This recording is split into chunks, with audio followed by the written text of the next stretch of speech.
I gave them $22,000 for the wedding, then got a message, "Please come without your wife." I smiled, left the group text, and stayed home. I didn't crash the wedding. The cake did that for me. "Please come without your wife." That was the message. No hello, no explanation, no attempt to sugarcoat the slap. Just 5 cold words sitting in the family group text like they meant nothing. Like my wife was disposable, like I was too. I read the message 3 times, thinking maybe I misread it, maybe autocorrect had played a sick joke. But no, it was clear. "Please come without your wife." No punctuation, no context, just that. I put my phone down on the kitchen counter.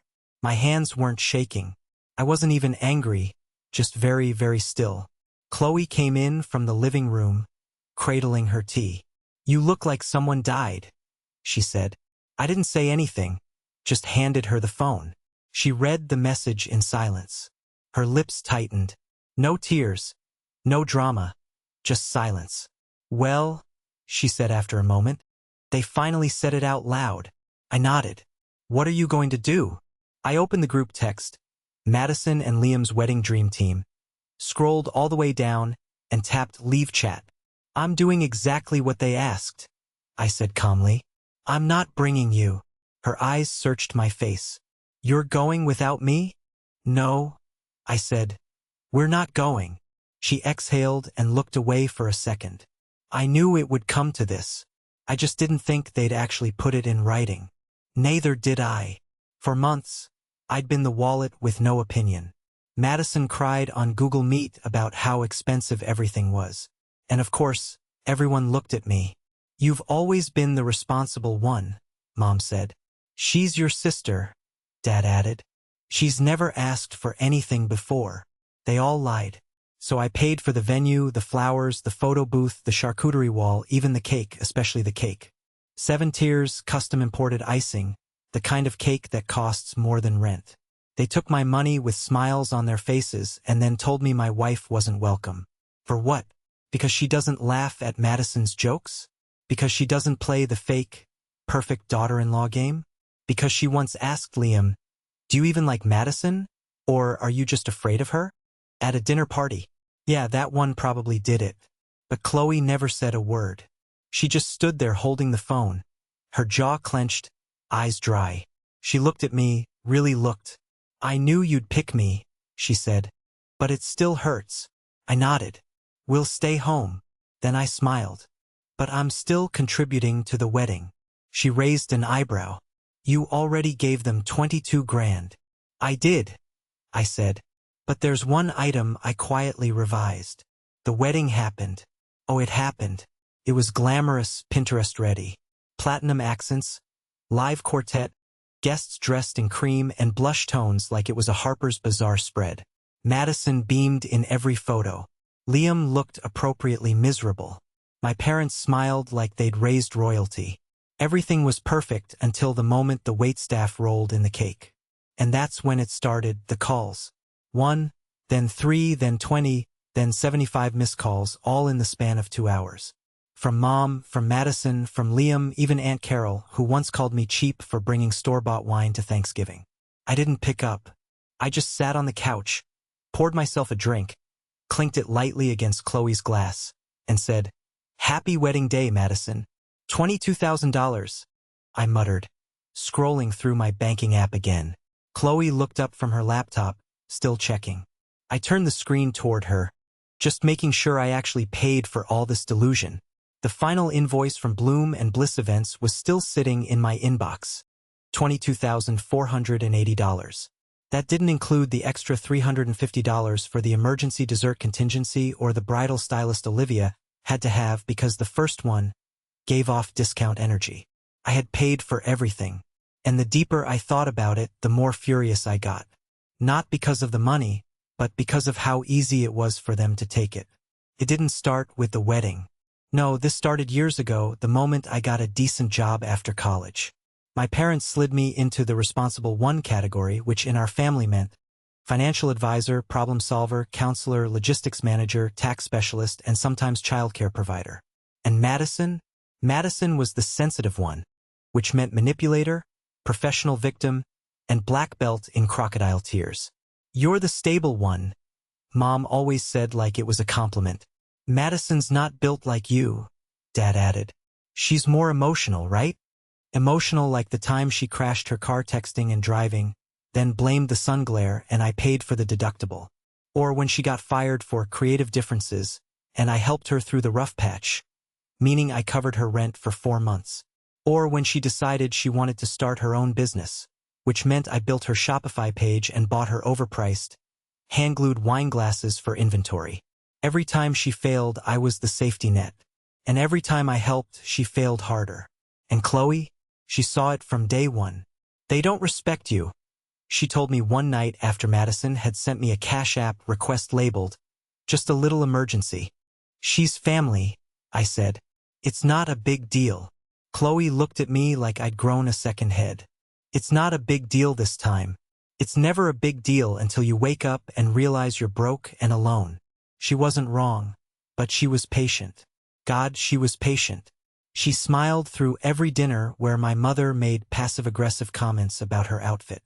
She endured Madison's fake smile insults like, "You're so lucky he doesn't care about status," or, "It's cute how low-key you are."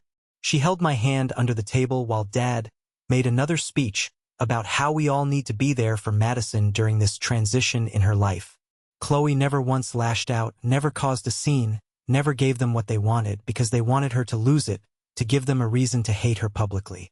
But she didn't, so they got more creative. When the wedding planning started, I was accidentally left out of most conversations. Madison always sent messages like, "Oh, sorry. We figured you were busy with work, so we just made a few quick decisions." Quick decisions that cost me thousands. We decided on the champagne fountain. We locked in the fire dancers for the after-party. We're doing a 7-tier cake with gold leaf and imported orchids. And who signed the checks? Right, me. But there was one moment. The moment when I snapped. Not out loud. Quietly. Dead silent. It was 3 weeks before the wedding. We were at my parents' house for dinner. Chloe and I arrived with a bottle of wine and a small gift for Madison. A hand-embroidered silk robe from a boutique she loved. Peace offering. Maybe a gesture. Madison opened it and forced a smile. "Oh," she said, eyes cold. "Thanks. I already have 2 of these, but okay." Then she leaned over and muttered, "At least you're good for something, I guess." Chloe heard it. I felt her freeze next to me. Her fingers curled slightly around her wine glass, but she didn't say a word. I did. I stood up. Everyone went silent. "Excuse me," I said, placing my napkin on the table. "Where are you going?" Mom asked. "Out," I said.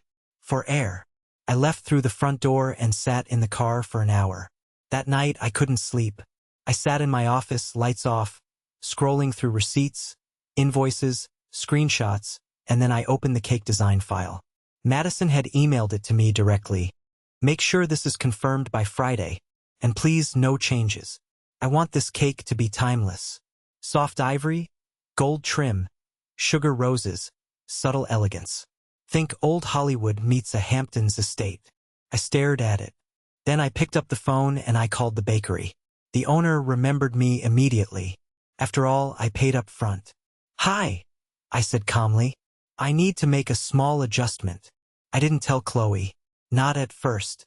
Not until the night before the wedding when she caught me smirking into my glass of bourbon. "What did you do?" she asked, suspicious. I raised an eyebrow. "Who says I did anything? You only smile like that when you're hiding fire," she said. I laughed softly and kissed her forehead. "Let's just say tomorrow's dessert will be unforgettable." The ballroom shimmered under soft gold light. Madison's dress glowed under chandeliers like it was stitched from stars. Liam smiled his dead-eyed smile. Champagne sparkled. Strings played. Phones filmed. It was perfect. Too perfect. And now, ladies and gentlemen, the event host boomed. The moment you've all been waiting for. Madison and Liam's wedding cake. The crowd erupted in applause. Phones lifted. Guests leaned forward with performative excitement. Madison's eyes widened. Her hands clasped like a little girl on Christmas morning. The lights dimmed. Romantic music started playing. Some dreamy acoustic cover of Can't Help Falling in Love. Then the fog began. Actual fog. Dry ice hissed from behind the doors as two waitstaff in tuxedos wheeled out a massive three-tiered cake. Gold filigree, ivory roses, the initials M and L embossed in sugar pearls. Gasps, applause, a few O's. Even Liam looked impressed. Madison was glowing. The cake rolled to center stage. Spotlights hit it. The event host grinned. "Let's hear it for this masterpiece." Madison took Liam's hand, stepped forward with her perfect knife, and just as she reached for the first cut, a crack. The middle tier of the cake split. Boom! The top collapsed sideways and then, pop! From inside the cake exploded a figure. A clown. Not just any clown, a clown in a wedding dress. Full veil. Red nose. White gloves. Lipstick smeared into his smile. Too wide. On her chest, a laminated sign. Miss Perfect. The room went silent. Then boing. Two plastic yellow chickens on springs launched from either side of the cake, flapping in midair like rubber nightmares. The clown stood tall, arms wide like she was on Broadway, then bowed deep, then released a burst of white feathers into the air from her bouquet. A cake bouquet with a pink ribbon that read Zilla Special. Madison's mouth hung open like a broken hinge. The clown took a mic from somewhere deep in the cake, of course. She had a mic, and spoke in the sweetest voice imaginable. "Special delivery for the bride. The show must go on." Laughter burst out. Some guests screamed. Others clapped instinctively, thinking it was a stunt. Someone yelled, "I asked for this part of it." Madison didn't move. Liam stepped back. "What is this?" My mom rushed toward the clown. "Get out of here. This is a wedding, not a circus." The clown waved cheerfully. "Oh, honey, this is the circus. You're just late to the tent." Then she turned to Madison, bowed again, and whispered loud enough for the front row to hear, "You ordered perfection. We brought the reflection." Madison broke, screamed, "Get her out of here. This isn't funny. Who did this?" But the clown had already started moonwalking toward the exit. As she reached the back, she turned, winked at the nearest phone camera, and said with a giant grin, "Bye, Madison. You're the star now." Then vanished through the fog. And somewhere on the internet, a hashtag was born. #ClownCake, trending by midnight. I didn't even have to turn on the news. Chloe showed me everything from the guests' live stream. The moment the clown popped out, Chloe nearly choked on her wine. When the chickens flew, she fell off the couch. And when the feathers hit the ceiling, she wiped a tear and whispered, "You're an absolute artist." I raised my glass and toasted the screen. "Happy wedding day, Madison." The day after the wedding was silent, too silent. I woke up to the light hitting my face just right and the aroma of coffee drifting in from the kitchen. For a moment, it felt like any other Sunday until I checked my phone. 143 missed calls. Group texts were renamed to things like, "This isn't funny. You went too far. You're dead to us." There were voicemails from my mom, from Madison, from relatives I hadn't heard from in years. And then there were the texts. "How could you do this to your own sister? That cruel prank of yours wrecked everything. You humiliated our entire family. Mom's crying. Madison's not eating. Hope you're happy now, clown boy." I scrolled, sipping my coffee. Chloe walked in, robe tied loose, still half asleep. "Anything fun this morning?" I handed her the phone. She read 3 texts, then passed it back. "Wow," she said. "You really broke them." That afternoon, there was a knock on our door. Not timid, not polite, aggressive. I opened it to find my mother standing there wearing sunglasses like a celebrity trying to avoid paparazzi. And behind her, my dad, who looked like he hadn't slept. I said nothing.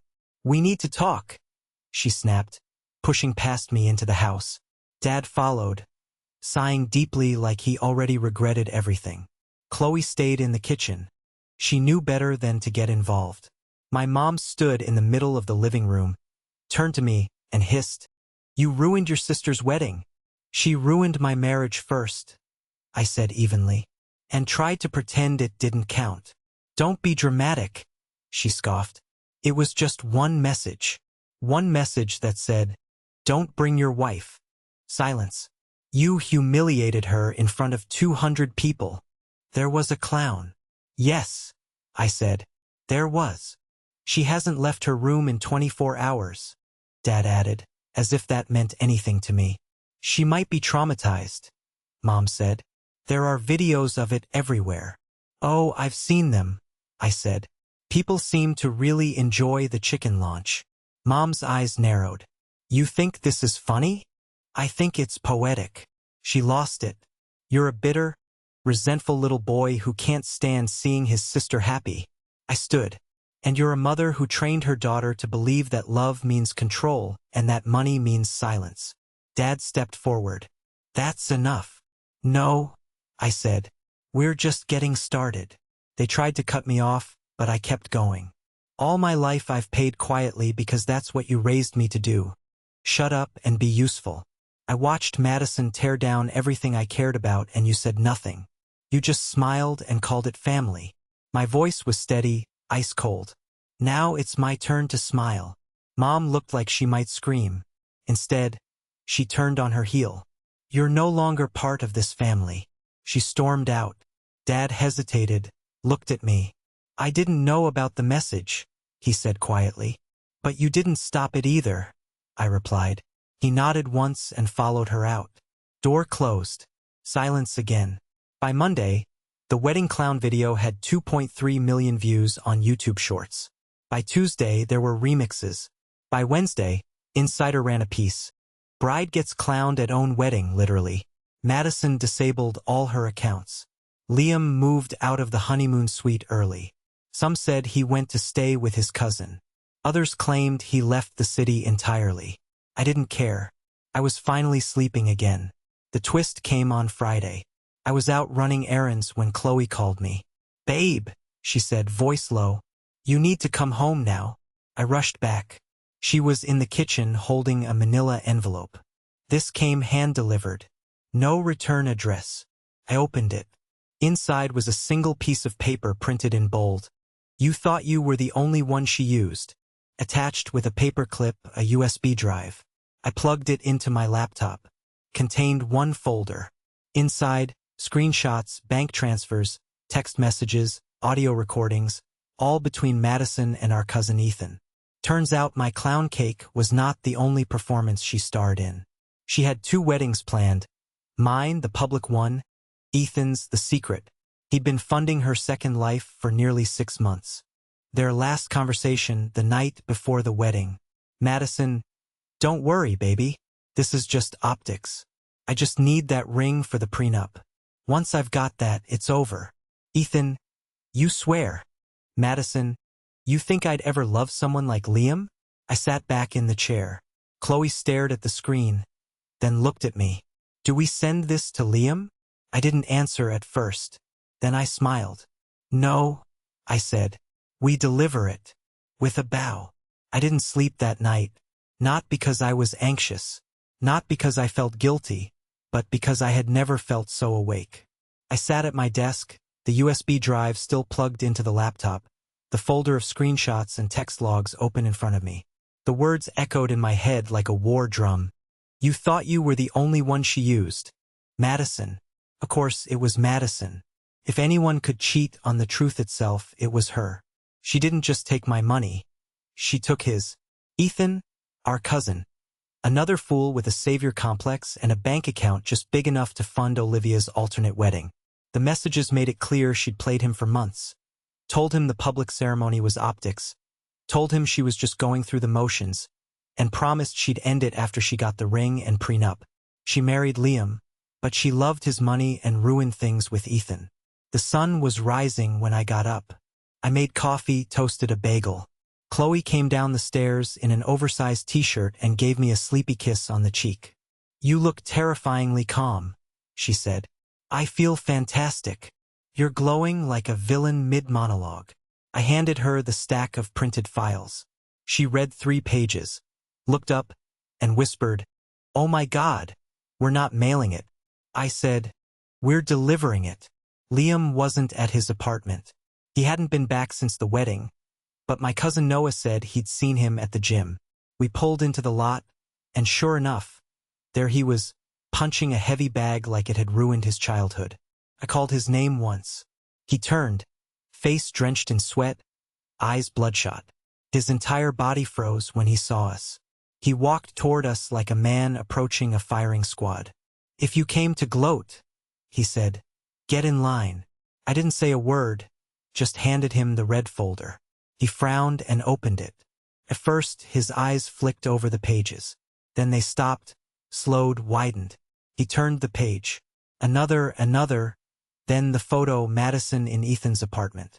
Her leg half bare, wine glass in hand. His hands started to shake. "She told me she needed a stable future." "No," I said. "She needed a funding plan." He sat down on a bench, folder in lap, and covered his face with one hand. "She said I was the first man she ever really trusted." I sat next to him.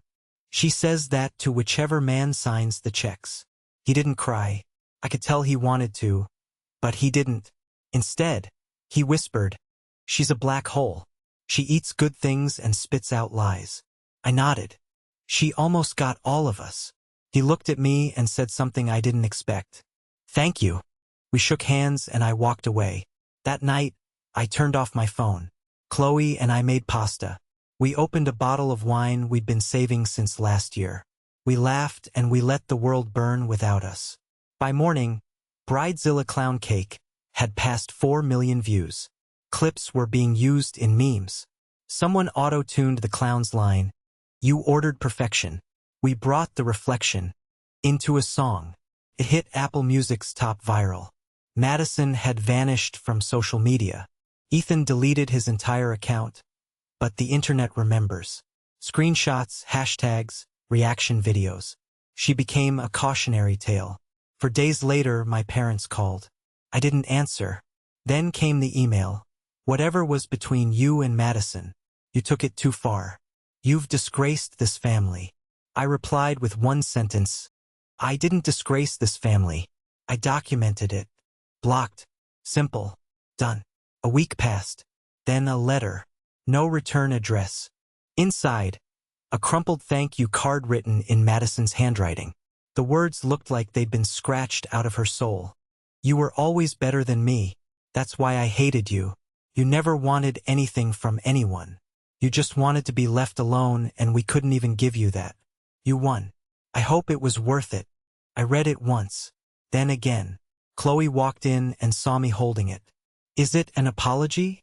she asked. "No," I said. "It's a confession, but not the kind that heals anything." I didn't respond. I framed it instead. Hung it in my office. Not out of pride, but as a reminder. Never again. No, it's been 2 months. Chloe and I are flying to Portugal next week. Our first real vacation. No obligations. No fake invitations. No sister begging for handouts. I changed my number, deleted the family group text, started therapy, and something strange happened. People, distant relatives, even old high school friends started messaging me privately. "I wish I had the guts to do what you did. You were right to walk away." That clown cake was iconic. It became more than a moment. It became a line in the sand, a declaration. No more. No more pretending.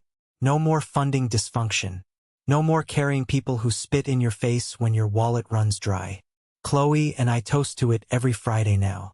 She raises her glass and says, "To Miss Perfect," and I add, "Long may she be off the throne."